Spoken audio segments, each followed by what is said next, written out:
नमस्कार दोस्तों, जय हिंद।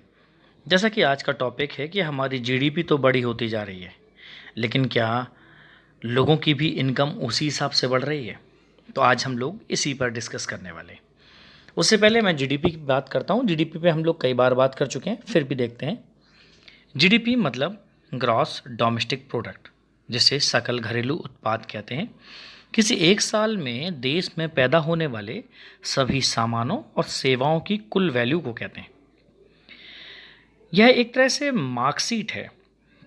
जैसे मार्कशीट से पता चलता है कि किस छात्र ने साल भर में कैसा प्रदर्शन किया और किन विषयों में वह मजबूत या कमज़ोर रहा है, उसी तरह जीडीपी आर्थिक गतिविधियों के स्तर को दिखाता है। और इससे यह पता चलता है कि किन सेक्टरों की वजह से इसमें तेज़ी या गिरावट आई है। इससे यह पता चलता है कि साल भर में अर्थव्यवस्था ने कितना अच्छा या खराब प्रदर्शन किया है। अगर जीडीपी डेटा सुस्ती को दिखाता है, तो इसका मतलब है कि देश की अर्थव्यवस्था सुस्त हो रही है और देश ने इससे पिछले साल के मुकाबले पर्याप्त सामानों का उत्पादन नहीं किया और सेवा क्षेत्र में भी गिरावट रही। साल में सीएसओ, जिसे सेंट्रल स्टैटिस्टिक्स ऑफिस कहते हैं, 4 बार जीडीपी का आकलन करता है। यानी हर तिमाही में जीडीपी का आकलन किया जाता है और हर साल यह सालाना जीडीपी ग्रोथ के आंकड़े भी जारी करता है। माना जाता है कि भारत जैसे कम और मध्यम आमदनी वाले देश के लिए साल दर साल अधिक जीडीपी ग्रोथ हासिल करना जरूरी है, ताकि देश की बढ़ती आबादी की ज़रूरतों को पूरा किया जा सके। जीडीपी से एक तय अवधि में देश के आर्थिक विकास और ग्रोथ के बारे में पता चलता है। तो ये जो अपन ने समझा वो जीडीपी है। अब इसका आकलन कैसे किया जाता है, अपन यहाँ पर टेक्निकल बातें नहीं कर रहे हैं। हम बस इतना जानना चाह रहे हैं कि ये आम जनता के लिए क्यों महत्वपूर्ण है, क्योंकि यह सरकार और लोगों के लिए फैसले करने का एक अहम फैक्टर साबित होता है। अगर जीडीपी बढ़ रही है तो इसका मतलब यह है कि देश आर्थिक गतिविधियों के संदर्भ में अच्छा काम कर रहा है और सरकारी नीतियां जमीनी स्तर पर प्रभावी साबित हो रही हैं और देश सही दिशा में जा रहा है। और अगर जीडीपी सुस्त हो रही है या निगेटिव दायरे में जा रही है, तो इसका मतलब है कि सरकार को अपनी नीतियों पर काम करने की ज़रूरत है, ताकि अर्थव्यवस्था को पटरी पर लाने में मदद की जा सके। अब सरकार के अलावा जो बिजनेसमैन होते हैं, स्टॉक मार्केट इन्वेस्टर्स होते हैं और अलग अलग जो नीति निर्धारक होते हैं, ये जीडीपी डेटा का इस्तेमाल सही फैसला करने में करते हैं। जब कोई भी इकोनॉमी अच्छा प्रदर्शन करती है, तो बिजनेस और जो बिजनेसमैन होते हैं वो बिजनेस में ज़्यादा इन्वेस्ट करते हैं और प्रोडक्शन को बढ़ाते हैं, क्योंकि वो ऐसा मानते हैं कि भविष्य बहुत अच्छा होने वाला है, फ्यूचर ग्रोथ करेगा। लेकिन जब जीडीपी के आंकड़े वीक होते हैं, तो हर कोई अपने पैसे बचाने में लग जाता है। लोग कम पैसा खर्च करते हैं, कम निवेश करते हैं और इससे आर्थिक ग्रोथ और सुस्त हो जाती है। ऐसे में सरकार से ज़्यादा पैसे खर्च करने की उम्मीद की जाती है। सरकार कारोबार और लोगों को अलग अलग स्कीमों के जरिए ज़्यादा पैसे देती है, ताकि वो इसके बदले में पैसा खर्च करें और इस तरह से आर्थिक ग्रोथ को बढ़ावा मिल सके। तो इस प्रकार से आपने देखा कि जो पॉलिसी मेकर्स होते हैं वो जीडीपी डेटा का इस्तेमाल इकोनॉमी की मदद के लिए पॉलिसी बनाने में करते हैं और भविष्य की योजनाएं बनाने के लिए इसे एक पैमाने के तौर पर इस्तेमाल किया जाता है। अब हालांकि जीडीपी में कई सेक्टरों को कवर किया जाता है, ताकि अर्थव्यवस्था की ग्रोथ का सही तरीके से आकलन किया जा सके, लेकिन यह अभी भी हर चीज़ को कवर नहीं करती। देखिए, जैसे कि जीडीपी डेटा में जो अनऑर्गेनाइज सेक्टर है उसकी स्थिति का पता नहीं चलता।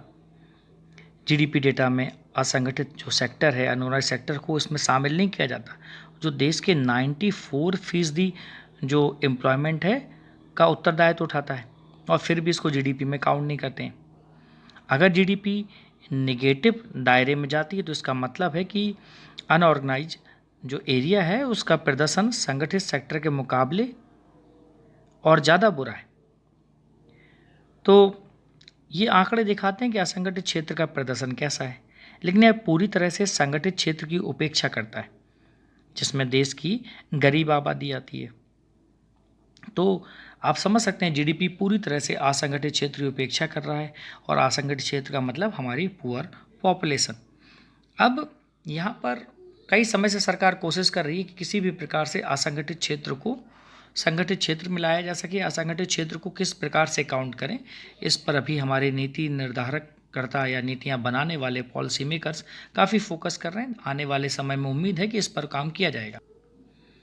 अब भारत है वो 2047 तक विकसित देशों की श्रेणी में आना चाहता है, लेकिन उसके लिए प्रति व्यक्ति आय को बढ़ाकर करीब $1,30,000 के ऊपर ले जाना होगा।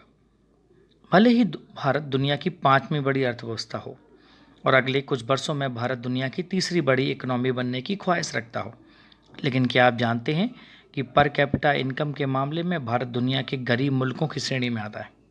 हाल ये है कि भारत की प्रति व्यक्ति आय अंगोला जैसे देश से भी कम है। दुनिया के 147 देशों में प्रति व्यक्ति आय के मामले में भारत 142वें स्थान पर है। दुनिया की जितनी भी बड़ी अर्थव्यवस्थाएं हैं उनमें सबसे कम प्रति व्यक्ति आय भारतीयों की है। अमेरिकियों की प्रति व्यक्ति सालाना इनकम अप्रॉक्सीमेटली $80,000 है, जबकि भारत की प्रति व्यक्ति आय केवल $2,600 है। यानी अमेरिका की प्रति व्यक्ति औसत आय भारत के मुकाबले 31 गुना ज़्यादा है।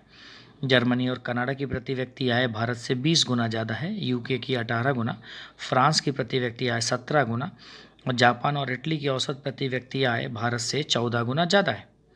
जबकि भारत जिस चीन को अपना सबसे बड़ा प्रतिद्वंदी मानता है उसकी भी प्रति व्यक्ति आय भारत से 5 गुना ज़्यादा है और ब्राज़ील भी प्रति व्यक्ति आय में भारत से 4 गुना ज़्यादा है।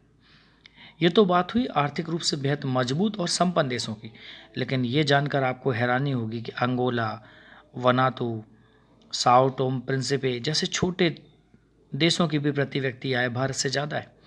अंगोला की प्रति व्यक्ति आय $3,205, वनातू की प्रति व्यक्ति आय $3,100, आइवरी कोस्ट की $2,600, जो भारत से कहीं ज़्यादा है। अगर अब देखा जाए पिछले 8 वर्षों का डेटा ले तो आप देखेंगे कि भारत की प्रति व्यक्ति आय अब बढ़ी है। भारत की प्रति व्यक्ति आय अब 1,72,000 रुपये हो गई है। रुपए में बात कर रहा हूँ, यहाँ पर हम डॉलर में नहीं देख रहे हैं। जो 2014-15 में जब प्रति व्यक्ति आय अप्रॉक्सीमेटली 86,000 हुआ करती थी, यानी इस अवधि में प्रति व्यक्ति आय में लगभग 100% का उछाल आया है। लेकिन हर भारतीय की औसत आय को प्रति व्यक्ति आय कहा जाता है, लेकिन भारत की प्रति व्यक्ति आय देश में बढ़ती असमानता को दर्शाती है। एक रिपोर्ट है ऑक्सफैम इंटरनेशनल की रिपोर्ट, इसके मुताबिक देश के 10% आबादी का राष्ट्र के 77% संपत्ति पर कब्जा है और इन आंकड़ों से अंदाजा लगाया जा सकता है कि देश में आर्थिक असमानता की खाई कितनी बड़ी हो चुकी है। तो आप समझ सकते हैं कि अगर हमें विकास करना है तो इस असमानता को दूर हटाना होगा। लेकिन लोग कहते हैं कि प्रति व्यक्ति आय मानव विकास रैंकिंग ये भारत की जीडीपी वृद्धि की कहानी में छेद करती हुई लगती हैं, लेकिन इसकी वजह क्या है? इसका एक बड़ा तर्क जनसंख्या दिया जाता है। आलोचक तर्क देंगे कि 1.3 अरब की आबादी के साथ भारत, जो दुनिया में दूसरे स्थान पर है, की तुलना में फ्रांस, अमेरिका, यहाँ तक कि श्रीलंका से नहीं की जा सकती, जिनकी आबादी बहुत कम है। लेकिन फिर भी भारत की प्रति व्यक्ति आय दुनिया के सबसे अधिक आबादी वाले देश चीन से 4 गुना कम है। साथ ही जनसंख्या को देखते हुए 2 महत्वपूर्ण पहलुओं को ध्यान में रखना आवश्यक है: जनसंख्या की वृद्धि दर और जनसंख्या की सामाजिक आर्थिक स्थितियाँ। चलो मान लेते हैं कि फ्रांस, जर्मनी, ब्रिटेन जैसे विकसित देशों ने अपनी जनसंख्या वृद्धि दर 1% से नीचे ला दी है, जबकि भारत की जनसंख्या वृद्धि दर 1.1% है। तुलनात्मक रूप से यह बहुत बुरी नहीं है, लेकिन हमारे एशियाई पड़ोसियों की तुलना में यह काफ़ी खराब है। जैसे उदाहरण के लिए बांग्लादेश की प्रति व्यक्ति आय $1,517 और जीडीपी $249 अरब है। हालांकि इसने अपनी जनसंख्या वृद्धि दर को 1990 के दशक के 2.23% से घटाकर आज 1.04% कर लिया है। मानव विकास सूचकांक पर भी भारत खराब प्रदर्शन करता है, जो संयुक्त राष्ट्र द्वारा विकसित एक मीट्रिक है, जिससे दुनिया भर में जीवन की गुणवत्ता का मानक मापा जाता है। जहां भारत एसडीआई सूचकांक में 131वें स्थान पर है, वहीं श्रीलंका और मालदीव जैसे पड़ोसी देश, श्रीलंका खासतौर पर 73वें नंबर पर और मालदीव 105वें नंबर पर है। जबकि श्रीलंका भी केवल 0.35% की जनसंख्या वृद्धि का दावा करता है। इन सब का मतलब यह है कि भारतीय अर्थव्यवस्था तो बढ़ रही है, लेकिन संसाधनों और लाभों का डिस्ट्रीब्यूशन समान रूप से नहीं हो पा रहा है। 304.9 अरब डॉलर की अर्थव्यवस्था, लेकिन 1.91% की विशाल विकास दर और 147 की HDI रैंक के साथ पाकिस्तान आज इस बदलाव में पिछड़ता नजर जरूर आ रहा है। लेकिन इसका मतलब यह नहीं है कि हमारी कंपैरिजन सिर्फ केवल पाकिस्तान से है। हमारा कंपैरिजन तो दुनिया के उन बेहतरीन देशों से है। तो हमें केवल इसी पर खुश नहीं रहना चाहिए कि पाकिस्तान से तो हम आगे हैं। हमें इस पर फोकस करना होगा कि हम भविष्य में कहाँ तक जा सकते हैं। नमस्कार, जय हिंद।